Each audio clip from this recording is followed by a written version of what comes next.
기도하고 말씀 나누겠습니다. 보러가신 하나님 아버지 감사합니다. 예수님의 고난 그 한 주간을 우리가 함께 기도하면서 보내기를 원합니다. 너희는 한 시간도 깨어 있을 수 없더냐 라고 하셨던 그 말씀에 찔림을 받고 가슴 아파하며 예수 그리스도와 함께 이 시간을 보내기를 원하는 우리 성도들이 자리에 모여서 함께 기도합니다. 주여, 오늘 우리가 드리는 모든 기도가 주님께 상달되게 하여 주시고 하나님의 은혜 가운데, 하나님의 큰 능력 가운데 응답되게 하여 주시옵소서. 이 저녁에 저희들이 잠시 말씀 함께 나누고자 합니다. 가룟 유다를 바라보시는 예수 그리스도의 그 안타까운 마음을 우리가 함께 나누기를 원하는데, 주님, 우리를 불쌍히 여기시는 하나님의 시선을 경험하는 시간 되게 하여 주시옵소서. 감사드리며 예수님 이름으로 기도합니다. 아멘. 1절에서 예수님은 자기 사람을 사랑하시되 끝까지 사랑하셨다라고 말씀을 하셨습니다. 그리고 나서 성경은 바로 2절로 이어지는데 2절은 가룟 유다에게로 향하게 됩니다. 2절 말씀이 이렇습니다. 마귀가 벌써 시몬의 아들 가룟 유다의 마음에 예수를 팔려는 생각을 넣었더라. 예수님과 함께 식탁에서 먹고 마시는 그 자리에도 여러분 놀라운 일이지요. 마귀가 자리 잡습니다. 생각을 넣었더라 라고 말을 하고 있습니다. 생각을 넣었다라고 말하지만 이 넣었다라는 단어는 던지다, 무언가를 던지다라는 뜻이고요. 혹은 무엇인가를 흩트려 뿌리다라는 뜻도 됩니다. 그래서 이것은 씨앗을 뿌리는 농부의 그 행동을 묘사하는 것과도 같은 단어입니다. 유다의 마음에 마귀의 생각의 씨앗이 던져진 거예요. 유다는 귀신이 들린 것이 아니고 마음을 빼앗겼습니다.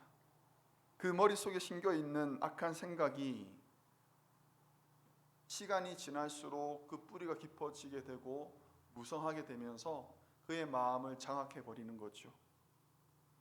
악한 생각을 방치하면 마귀의 밥이 됩니다.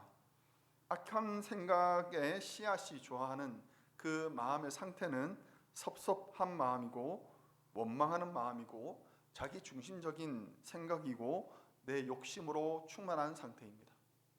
그때가 바로 악한 생각의 씨앗이 막 걷잡을 수 없이 자랄 수 있는 환경이 되는 거지요. 건강한 사람의 몸에도 암세포가 있다고 합니다. 아무리 건강하다 하더라도 그 몸에는 암세포가 있대요. 다만 그 건강한 사람은 면역력이 좋기 때문에 암세포가 자리를 잡지 못하는 겁니다. 악한 생각이 우리 마음에 들어올 수 있습니다. 문득 섭섭할 수 있고 문득 억울할 수 있고 누군가를 원망할 수 있고 내 욕심이 가득 차서 다른 것들이 보이지 않을 때도 있습니다. 그러나 그런 생각을 방치하면 안 됩니다. 그런 생각이 자리 잡지 못하도록 내 마음의 밭의 환경을 좋게 만들어야 돼요. 그러기 위해서는 감사로 채워져야 합니다. 항상 감사해야 합니다. 겸손해야 됩니다. 내 생각이 틀릴 수 있다라는 생각도 해야 됩니다. 나보다 하나님이 더 지혜롭다라는 것을 인정해야 합니다. 마귀가 던져준 그 생각이 뿌리 내릴 수 없는 영적인 건강함을 회복하는 우리 모두가 되기를 주님의 이름으로 축원합니다. 그러면 바로 드는 질문이 이것입니다. 그렇다면 1절에서 예수님은 끝까지 사랑하셨다라고 말씀하셨고 2절에서 가룟 유다가 등장하게 되는데, 그러면 예수님은 가룟 유다도 끝까지 사랑하신 것일까? 이에 대해서 두 가지 대답을 우리가 할 수 있겠지요. 그렇다라고 말할 수가 있습니다. 예수님께서 유다를 포함한 12제자 모두를 사랑하셨고 마지막 식사를 나누는 이 순간까지도 그러셨다라고 보는 관점입니다. 예수님은 제자들의 발을 씻기실 때 유다를 넘어가지 않았습니다. 유다의 발도 씻겨주셨고요. 성찬을 나누실 때에도 유다에게 떡 조각을 떼어주셨습니다.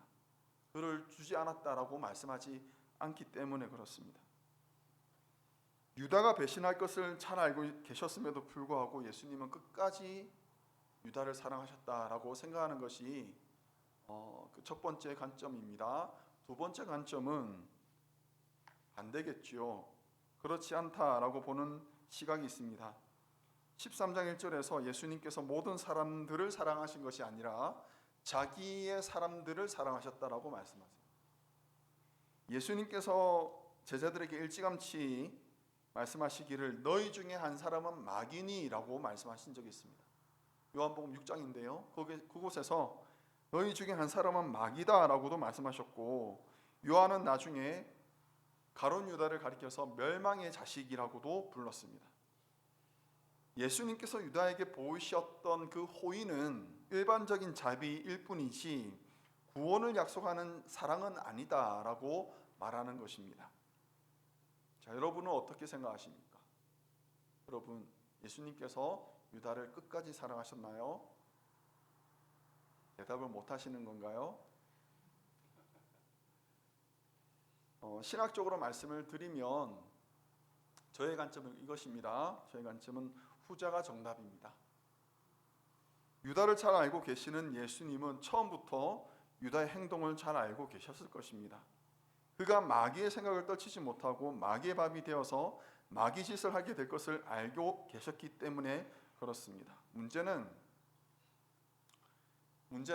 우리입니다. 우리가 이런 가시 같은 사람을 만났을 때 어떻게 해야 되느냐이지요. 우리에게도 가시와 같은 사람이 주변에 있을 수 있습니다. 만약에 주변에 이런 가시 같은 사람, 상처를 주는 사람, 유다와 같은 사람이 없다 그러면 감사한 일이겠습니다만, 그럼에도 나를 상하게 하는 사람, 선한 일을 하려 하는데 그것을 자꾸 방해하는 사람이 있을 수 있습니다. 그리고 그것이 이상한 일이 아닙니다. 내 삶에 가시와 같이 나를 괴롭히는 사람을 어떻게 대해야 될까? 그가 나의 사랑을 받을 만한 자격이 있는가라는 고민을 함께 나누고자 합니다. 그런 사람이 있다면 분별할 수 있어야 되겠죠. 불행히도 우리는 예수님이 아닙니다. 예수님처럼 누군가를 보시고 그 사람의 정체를 바로 알 수 있는 그런 능력이 우리에게는 사실 부족합니다. 그럼에도 불구하고 우리에게 주어진 본은 예수님이에요. 그래서 예수님께서 유다에게 어떻게 행동하셨는지 그것을 살피면서 우리 주변에 있는 사람들과의 관계를 어떻게 해야 될지를 살펴보는 그런 시간 되기 바랍니다. 예수님은 먼저 유다의 발을 그냥 넘어가지 않으셨습니다.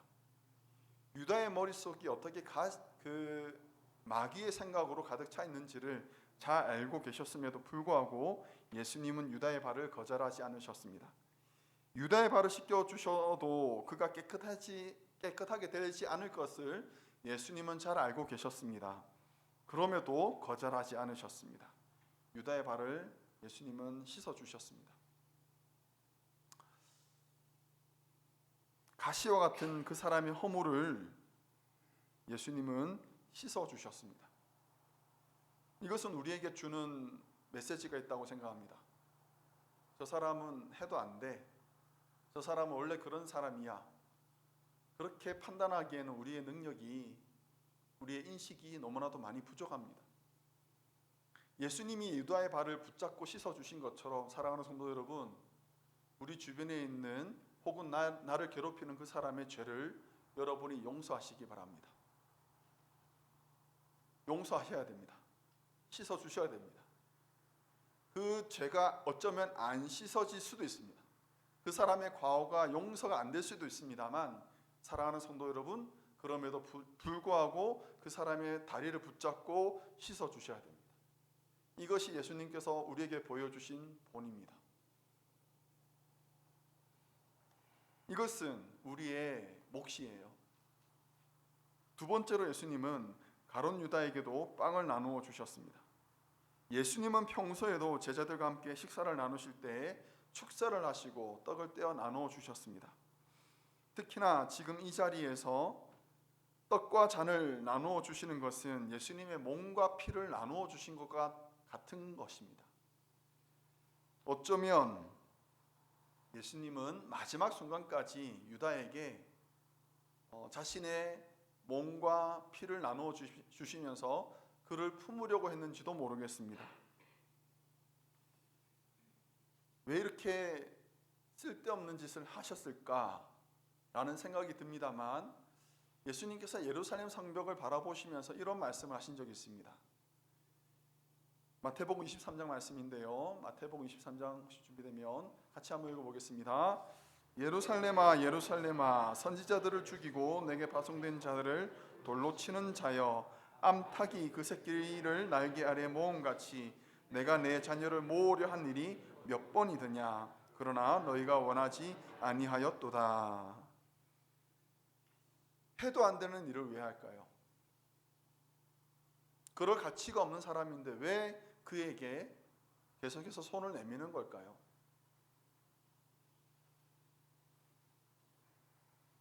예수님은 마귀가 던져준 생각에 점령당했던 유다에게 떡과 잔을 주셨습니다. 쓸데없는 일이고 어리석은 행동인 줄 예수님이 몰랐을까요? 그럼에도 불구하고 예수님은 어리석음을 선택하셨습니다. 예수님이 그렇게 하셨네요. 얼마나 우리는 똑똑하면 먼저 손을 내밀지 못하고, 먼저 용서하지 못하고, 먼저 다가가지 못하고, 왜 우리는 이렇게 똑똑한 걸까요? 세 번째로 예수님은 다른 제자들 앞에서 유다를 향해서 마귀 새끼라고 손가락질하지 않으셨습니다. 오히려 불쌍히 여기셨죠. 빵을 잔에 찍어서 주실 때 가룟 유다는 자기 생각이 들킨 줄 알았습니다. 예수님이 내 생각을 알고 계시는구나, 그는 분명히 알았습니다. 그런데도 불구하고 다른 제자들은 그것을 전혀 깨닫지 못했어요. 예수님은 가룟 유다를 사람들 앞에서 망신시키지 않았습니다. 자기와 가까이 있었던 베드로, 요한, 야고보, 야, 너희들만 알고 있어, 사실은 걔가 나를 이렇게 할 거야 라고도 말씀하지 않았습니다. 뒷담화도 안 하셨네요. 비난도 안 하셨습니다. 예수님은 유다의 허물과 죄를 가십거리로 삼지 않으셨습니다. 마지막으로 예수님은 유다에게 말씀하시기를 네가 하는 일을 속히 하라 라고 말씀하시고 그를 보내십니다.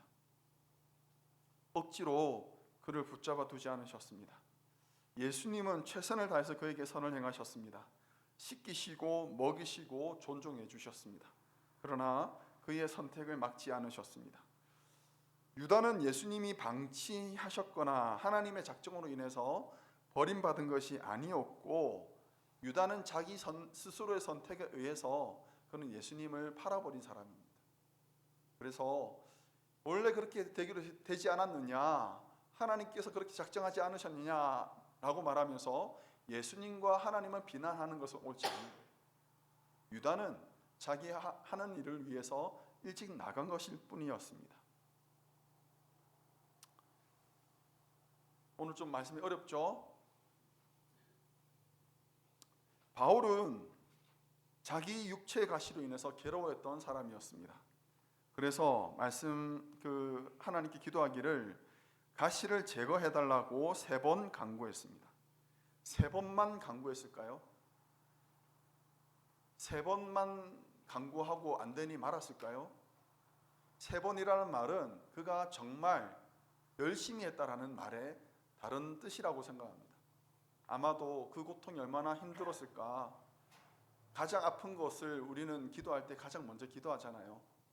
그런 것처럼 바울도 아마 자신의 육체의 가시를 두고 하나님께 간절히 기도했을 것입니다.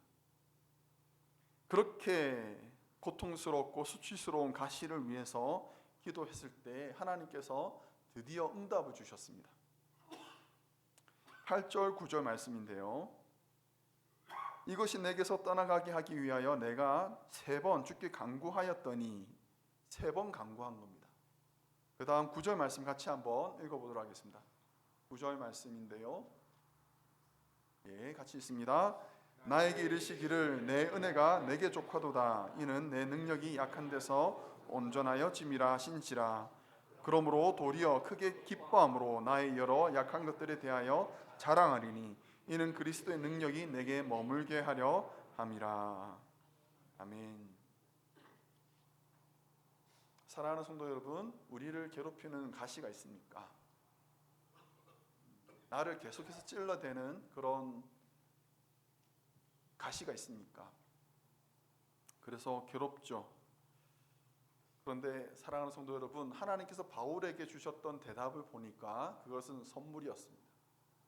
그 가시가 선물이었어요. 왜 선물입니까? 가시로 인해서 내가 약하여졌을 때에 하나님의 능력이 온전히 드러나게 된다라고 말합니다. 그래서 나에게 주어진 이 가시로 말미암아 하나님의 능력이 드러나게 된다면 그것은 하나님께 영광 돌리는 일인 줄 믿습니다. 사랑하는 성도 여러분, 주변에 있는 가시와 같은 사람이 있다면 그럼에도 불구하고 품으시기를 바랍니다.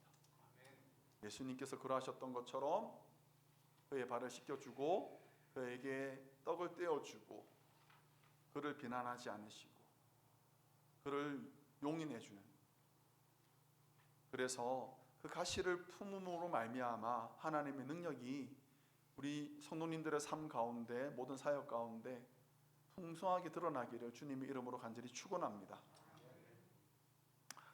오늘 무척이나 힘듭니다.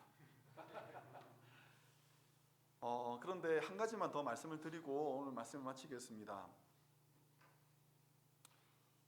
유다 본인을 좀 생각해 보려고요. 유다 본인이라기보다는 내가 가신가? 라고 생각하는 사람이 있다면 오늘 이 말씀이 우리에게 크게 울리기를 간절히 바랍니다. 유다는요, 발꿈치를 들었다라고 말합니다. 발꿈치를 들었다.